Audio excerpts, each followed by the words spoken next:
Hai semua, pada saat kita sedang marah, panas hati, atau kecewa, atau mungkin sekedar terlalu bersemangat dan ketika tanpa sadar kita mudah terprovokasi oleh orang, kita sedang dikuasai emosi. Dan pada saat kita demikian emosional, kita bisa tertipu oleh emosi kita sendiri. Coba kita lihat 2 Tawarikh pasal 10 ayat 10. Lalu orang-orang muda yang sebaya dengan dia itu berkata, "Beginilah harus kau katakan kepada rakyat yang telah berkata kepadamu, Ayahmu telah memberatkan tanggungan kami, tetapi engkau ini berilah keringanan kepada kami. Beginilah harus kau katakan kepada mereka, kelingkingku lebih besar daripada pinggang ayahku." Raja Rehabeam, anak Salomo, dinobatkan jadi raja menggantikan ayahnya. Siapa nggak bangga jadi raja sebuah kerajaan yang paling kuat pada masanya? Pada waktu itu di hari penobatan raja, rakyat datang dipimpin oleh Yerobeam meminta keringanan beban. Mereka berkata, "Tolonglah raja, ini kan acara penobatan raja, kasih sedikit keringanan, beri belas kasihan." Lalu raja berkata, "Okelah, berapa hari lagi saya akan jawab kalian." Anda bisa menebak isi hatinya Rehabeam, emosinya bagaimana. Mungkin dia sedang tersinggung, mungkin dia marah, mungkin dia kecewa. Kok rakyat minta seperti ini? Dia bertanya kepada para penasihat ayahnya. Yang dia dengar adalah nasihat untuk merendahkan diri di hadapan rakyat. Wah, ini tidak mau dia ikuti. Dia merasa, wah, dia ini kan raja. Dia sedang tertipu oleh kesombongannya.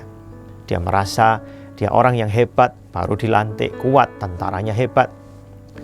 Apa yang terjadi? Dia kemudian mengabaikan nasihat-nasihat itu. Dia bertanya kepada teman-teman sebayanya. Dan mereka memberi nasihat yang salah. Ngomong aja, kelingkingku lebih gede dari pinggang bapakku. Kamu dikasih beban sekian, akan kuberatkan tanggunganmu sekian kali lipat. Wah, sombong amat. Rupa-rupanya tanpa sadar dia telah terprovokasi oleh teman-temannya. Dia terprovokasi oleh perasaannya sendiri. Dia tertipu emosi. Apa yang terjadi? Rehabeam menjawab rakyat dengan pedas seperti itu. Akhirnya yang terjadi adalah kerajaannya terpecah menjadi 2. Sehingga dia kehilangan sebagian besar wilayah kekuasaannya. Dalam 1 hari itu juga, dia kehilangan sebagian besar kekuatannya. Kekuatan militernya, kekuatan ekonominya, bahkan wilayahnya, kekuasaannya. Saudara sekalian, hati-hati pada saat dalam kehidupan kita sehari-hari. Kita bisa saja tanpa sadar tertipu emosi. Pernah nggak lihat berita di televisi? Ada orang di jalan, ketika dia nggak sabaran, dia marah-marah. Ketika dia sedang terbakar emosi, dia merasa dirinya kuat. Dia keluar, dia dobrak-dobrak mobil orang. Dia nggak tahu siapa yang sedang dia dobrak mobilnya. Ternyata ketika keluar, orang itu jauh lebih kuat daripada dia. Dipukul, kemudian sampai jatuh ke tanah, baru dia bersujud, sadar minta ampun bahwa dia lemah. Ada orang-orang yang ketika nggak sadar dikuasai emosi, memaki-maki, menjelek-jelekan orang lain di depan umum dan yang lain sebagainya. Ketika ditangkap polisi, ternyata juga menunduk-nundukkan diri juga.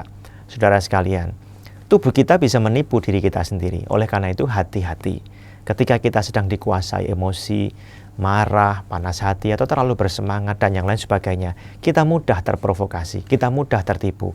Oleh karena itu tarik napas yang panjang. Ingat firman Tuhan, pikirkan lebih matang. Dengarkan nasihat orang-orang yang cinta Tuhan, yang punya reputasi yang baik, yang bisa memberi kita nasihat yang tepat, sehingga kita tidak salah melangkah atau salah berkata-kata. Ingat pada saat kita merasa kuat, kata-kata kita bisa sembarangan. Kita bisa berpikir begini, wah, aku bisa mengatasinya, aku bisa beresin semuanya, aku bisa menanggungnya. Saat itu, saat merasa kuat, ada waktunya orang-orang seperti ini akan menunduk-nundukkan dirinya dan sadar dan menangis-nangis. Tapi pada saat itu, meskipun dia menyesali perkataan perbuatan yang dilakukannya, ternyata dia nggak kuat menanggungnya. Oleh karena itu, hati-hati dengan kedagingan kita, diri kita sendiri.